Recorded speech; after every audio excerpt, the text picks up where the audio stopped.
Me over here from Instagram, welcome. I'm gonna do just a little 10 to 20 on, oopsies, there we go, on the subjects of justice, judgment, and what's going on here? Oh, it's not charging anyways. My orientation was all squirrely. Okay, so I'm doing a quick live, as I said, on justice, judgment, and what's your impact.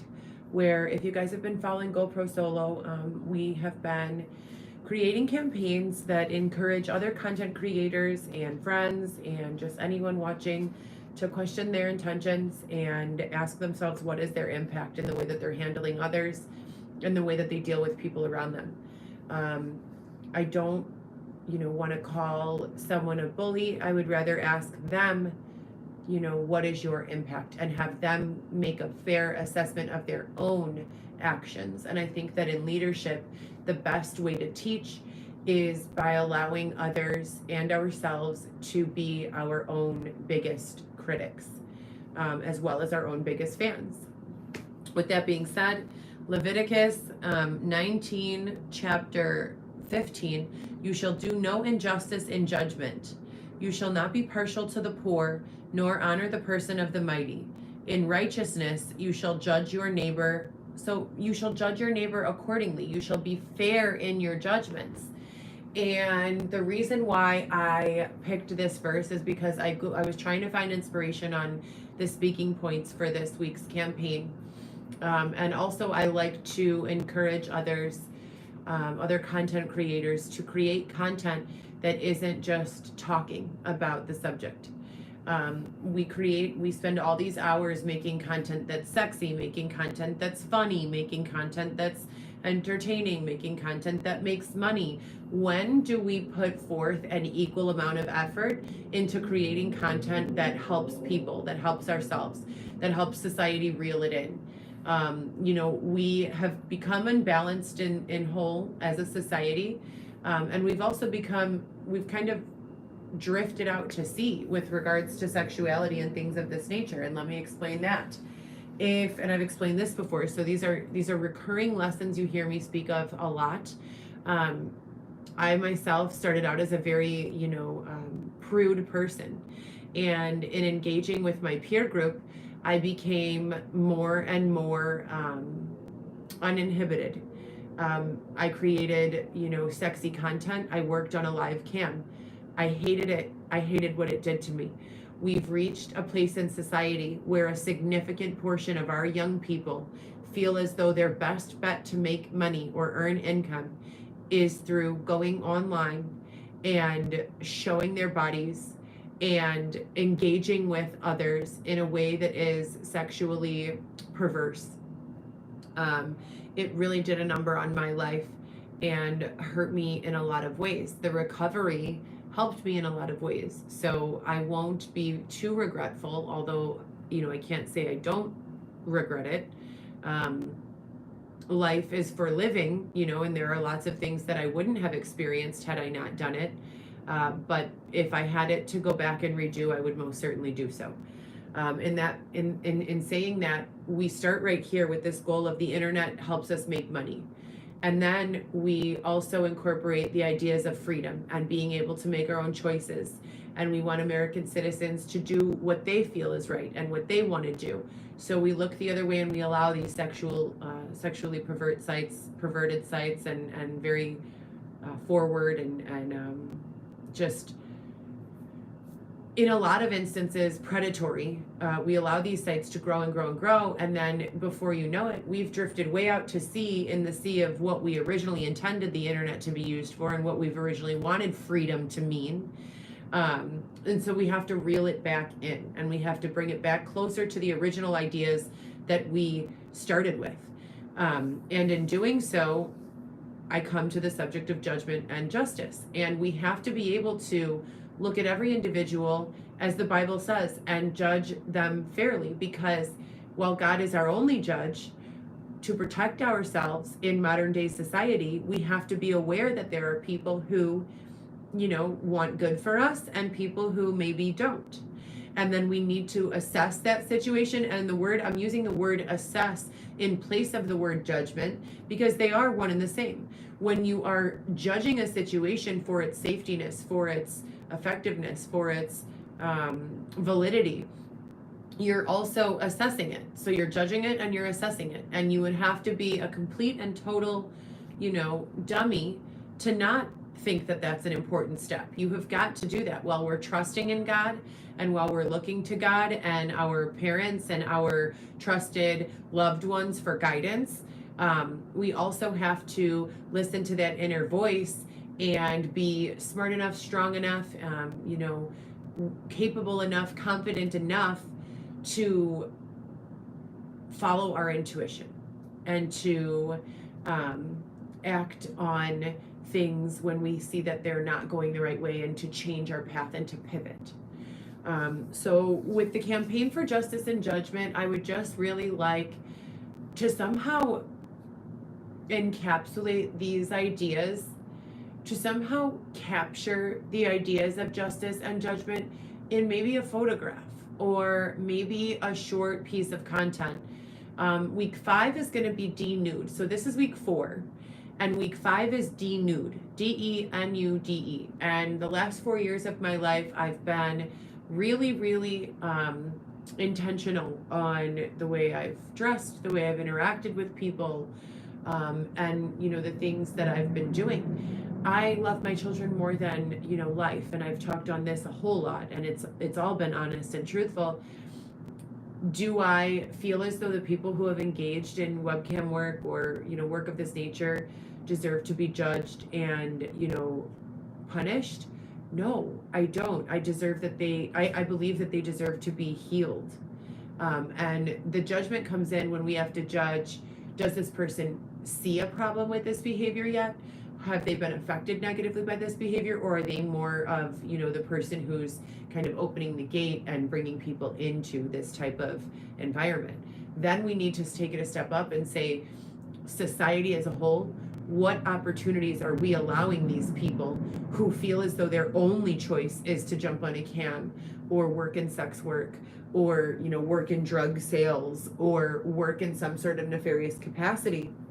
Why have we as a society not come up with other options? Universal income is a perfect example, for people to not have to feel like that's their only opportunity for, survival. If we are aware that a specific percentage of person in the United States and worldwide feel backed into a corner with regards to their career paths, if we incorporate teachings and theories with regards to, racial prejudices in the criminal justice system historically, we're not here to beat each other up today or at all. We're here to be factual about what has taken place so that we can correct it for the future. And by understanding that very imbalanced dynamic of social justice, historically especially, people living in poverty have, largely increased risk of being susceptible to crime or promiscuous sexual behavior because they need to have their needs met. So as a society, we all have a responsibility to recognize that and then come up with opportunity so that no one feels as though the only way they can support themselves is if they engage in these sorts of behaviors. And until we're able as a society to provide those opportunities, which, let's just be honest, minimum wage work is not cutting it anymore. The average rent in the city of Chicago is, I want to say, on a 1-bedroom, $1,200 a month. Now, if you put together a minimum wage paycheck, take out taxes, clothing money, transportation money, etc., and so forth, most of us can't even afford that.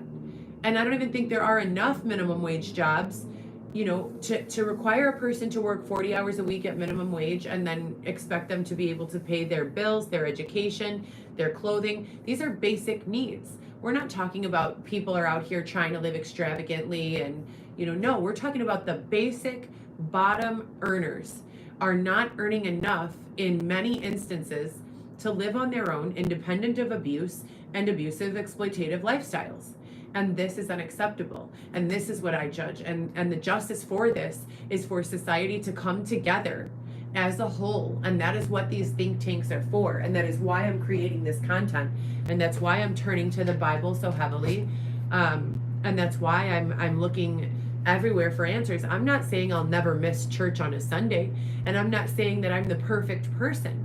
But I'm saying that I am putting forth a tremendous amount of effort to look towards the Bible, God, and trusted people around me who are on the path that I want to be on, who are living the lifestyle I want to live, and then finding the flaws in our current plan. We don't have enough jobs that pay enough money to support the lifestyles that are not exploitative. We want to create lifestyles where people don't feel compelled to work 2 or 3 jobs, where people don't feel like they need to take excessive amounts of caffeine and miss nights of sleep so that they can pay their rent at the end of the month, where people can spend time raising their children and taking their kids for walks and on, different experiences with their children and their families. We want to create lifestyles that are conducive towards those types of livings. And we can't do so the way that we live life right now. We just can't. Specifically with regards to the exploitative jobs on the internet in the realm of sex work. And people will argue me all day. I know people who say, it's fine, I like it, it's not had a negative effect on me. That's a lie, whether you know it or not. If you are working in sex work, if you are a drug salesperson or a drug user, I promise you, if you were rescued from that lifestyle and you were standing sober with all of your needs being met, you would be able 100% to look back and say, wow, that is not the life I want to or should have to live. If anyone in the game, as they call it, would be offered the opportunity to earn the same amount of money doing, something far less stressful, I am sure that no one would say, no, that's okay, I'll continue doing it this way. It just wouldn't happen. So we need to come together as a society to judge our current pay structure, to judge our current employment climate, and to then the justice for that would be to come up with solutions. In addition, our Constitution is sound. I stand by the Constitution of the United States. When it is being protected, we don't have a lot of the issues that are going on today. Where are the politicians who are defending the constitutional rights of this country? Where are they? We're coming into a period where we're going to be voting again. It's 2024. Another presidential election is up, and we need, politicians who are going to make sure that our constitutional rights are being upheld. I personally am in a situation right now where I have been separated unlawfully and unconstitutionally from my children. I keep thinking to myself that this is all in God's plan. God will bring my children back home in the right time. I have faced such adversities over the last 4 years as homelessness. I have been sexually assaulted. I have been robbed. My vehicle has been destroyed and robbed from me just shortly after I finished paying it off through Capital One. Shout out to Capital One. But I don't have any debt. I've never had a credit card in my life. My only credit comes from my student loans that I still owe on. And I've completely paid off my car. Most of the payments on time or a few days late. When you consider these circumstances and look at a person like myself, I'm not so egocentric as to believe that I am the only person struggling this way. Life has humbled me over the past 4 years. I thought I was going like this. I thought I escaped sex work. I got a job in renewable energy sales. I thought I was doing this really humanitarian work of saving the environment, and I really thought that life was, bringing me up. And for a reason I can't really describe, and I truly to this day don't understand, my legs were knocked out from under me, and I lost my home. My children had to go live with their fathers after living with me full time their entire lives. And they're older already. Like, my daughter's going to graduate high school this year. You know, time keeps passing by. Whether I received the justice or not, time keeps passing by. And a certain part of me wants to be really sad and cry about it every day. But the other part of me says that's not practical. You've got to keep going. You've got to keep doing things. And so if my impact is that I speak about these things online with my hair messed up, no makeup on, sitting in the bed of a shelter, where I'm finally being, in receipt of assistance after 4 years of not having it, then thank God, then so be it. Then maybe this will spark some sort of thought, some sort of conversation in the people around me who do have a budget to put on makeup and do their hair, who do have a budget to wear gym shoes that don't put blisters all over the bottoms of their feet. So that's my contribution to society, and that's my impact, and that's why I keep on discussing these things. But for anyone who's in the crowd and has been watching since the beginning to kind of steer away from my topics for the day, and I'll be back again, talking about them again. I have court on Friday. This is a very important court date for my family, and I am asking everyone in the audience. I completely believe that God has got my back on this. I've gone above and beyond, proving myself. I've been very consistent. I'm asking you guys all to please throw up a special prayer. Give me good vibes, send, positive energy my way. And thank you so much for doing so. And it's coming right back at you for everyone in the community here. I am very grateful, for every single prayer and every single dollar that's donated and every single word of support and encouragement. Thank you. And again, my name is Heather Gillespie, and I created GoPro Solo as my own very own brand in 2015 when I first began working in webcam and content sales. And I don't want to let go of the handle GoPro Solo, even though I have not worked in any sort of sex work capacity or any sort of capacity of content creation or sales since 2018 or 19, and we're now in 2024. So that's 5.5 years that I've not been a part of that lifestyle, thank God. And that has been by choice. Even when I was working in that lifestyle, there are recorded phone calls of me through the state of Illinois on the phone with my significant other at the time, where I would be just begging him for hours a day to please help me find another way, and I would be telling him, I look at myself in the mirror and I don't recognize this person anymore. I want it to be over. If this is the only type of woman that I can be for the rest of forever, I don't want to live. I'm not this person. And when you met me, how was I? I was very, very prude. I was not into, I had never seen a porn in my entire life. Why would you allow this for me? If you're my husband and I trust you and you're supposed to lead me, why would you lead me this way?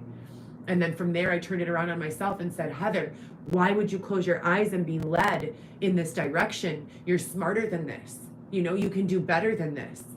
And I've beat both of us up, emotionally, to the point where we were both in tears.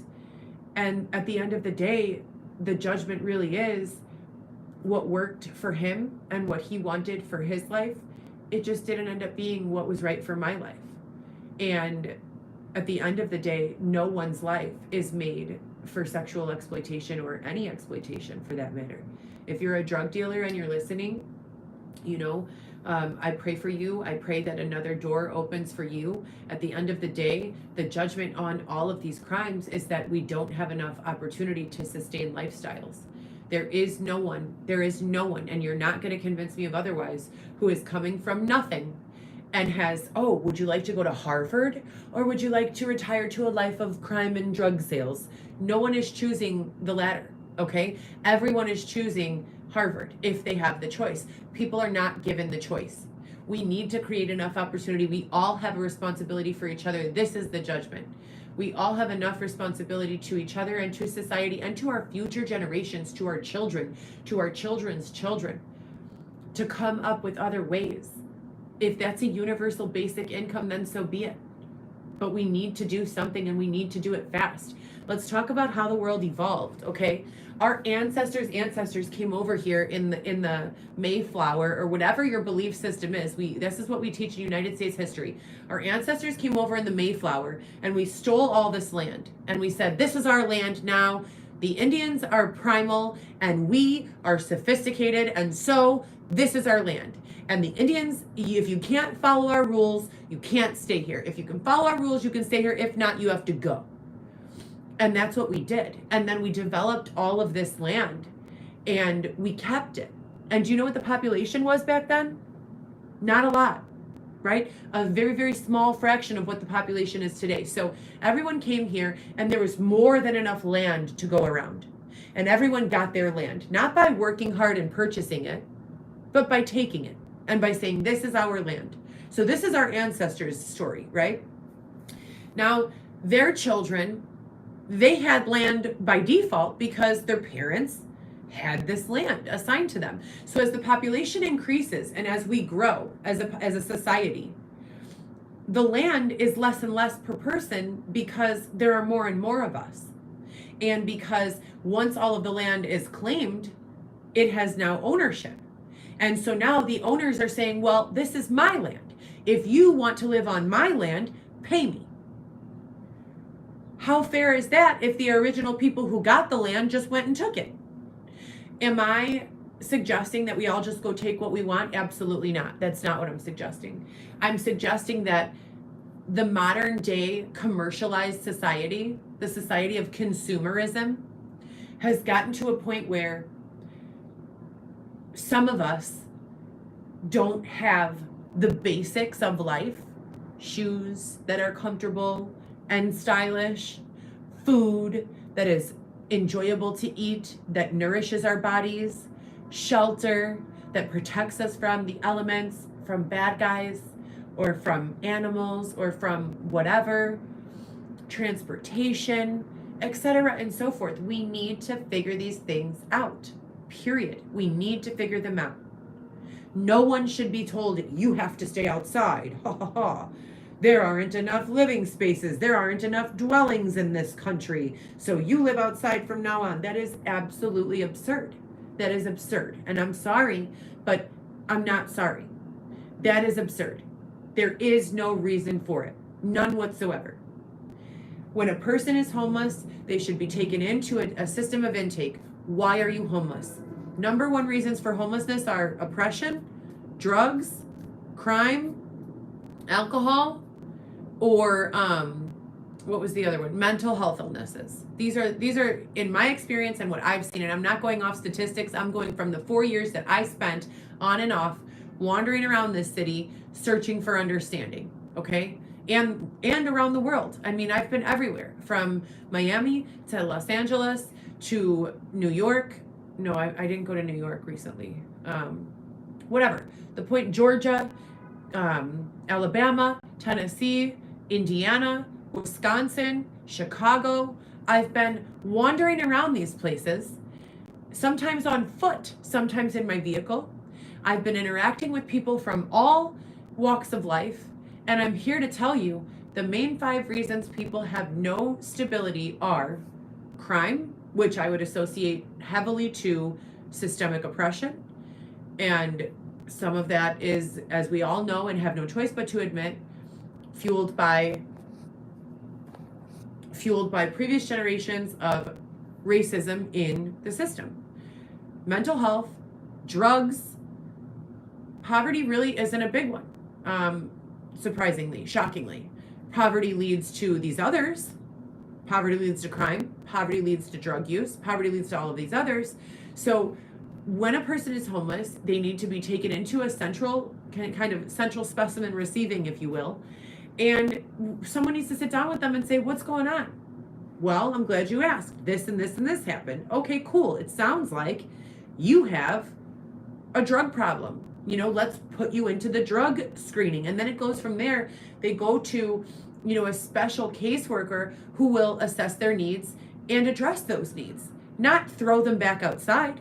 If someone comes in telling you that they have a drug problem, believe them and treat them for the drug problem, period. When we sit around in these environments and we ignore that these problems exist, we're not doing anyone any favors, and we're not correcting any of the issues that we have in this country or in the world. Addressing these issues is not going back into history and punishing each other for them. No one is saying that you have to give your leg because your grandparents or your great grandparents didn't do the right thing, and speak up for racial inequalities or for the poor or for whatever, you name it. I have family members who were enslaved many generations ago. I'm not going around starting fist fights with people over it, because that's not the way you handle things. We are a civilized 2024 society. We are civilized. We are not animals. We are civilized. We can figure this out, right? If it's a mental health issue, then assess that, and then put the person through specific living circumstances to assess to what degree they need assistance. What does that mean? Can they cook for themselves? Can they provide for themselves? Can they shower themselves? Can they change their clothes when they have clean clothes available? Can they interact with others? And if so, to what extent? It doesn't seem difficult to me. I don't understand why we are the way we are. If we are sitting in a world that is CRM'd, our entire world is existing in a CRM. Do you guys understand that? All of our information is sitting in a database. Why on earth have we not already squandered these problems to nothing? These shouldn't even be issues that I'm discussing anymore. And when we talk about justice and judgment, that is the justice. And that is also the judgment. Period. That is both. I want to read this again. This is Leviticus chapter 19, verse 15. You shall do no injustice to judgment. You shall not be partial to the poor, nor honor the person of the mighty. In righteousness you shall judge your neighbor. You shall not go about us a talebearer among your people, nor shall you take a stand against the life of your neighbor. I am the Lord. Judge, assess, be intelligent, and then mind your business. Do the right thing and leave things in God's hands. And that's the only way, to go, especially in the face of oppression. When we're talking about making up for the racial injustices with regard specifically to the system, people want to know, why do you say that, Heather? Why are there mostly Black people in prisons? Well, because when you talk about crimes being committed mostly from a space of poverty, and when you talk about the fathers of the family system, let's talk about a traditional gender role, right? Let's talk about it. Most of the people who started off in the criminal justice system were respectable people with shitty circumstances. And if you're a respectable husband and you have a wife and children and they're hungry, are you going to send them to go get the food, or are you going to go get the food? They went to get the food, and they came home with the food and got locked up for it. And when you look at recidivism rates, there is a strong correlation to having single parented households with fathers incarcerated, and then the children continue in those footsteps out of necessity. And after it being necessity, it transforms sometimes into resentment, into anger, into ego, into all of these things. But that in itself is PTSD. The world has PTSD. So anyways, you guys, that's my little think tank for the day. Thank you so much for being here. If you guys could please, like I said, pray a little extra for me. This week, my children belong to be with me, their mother, a God-fearing woman who has made her share of mistakes, who has also, been very consistent in making up for those mistakes and in walking on the right path and in doing the right things, and, in being as aware as I possibly can of my impact. I want to be with my babies, so, all right. You guys have a good night.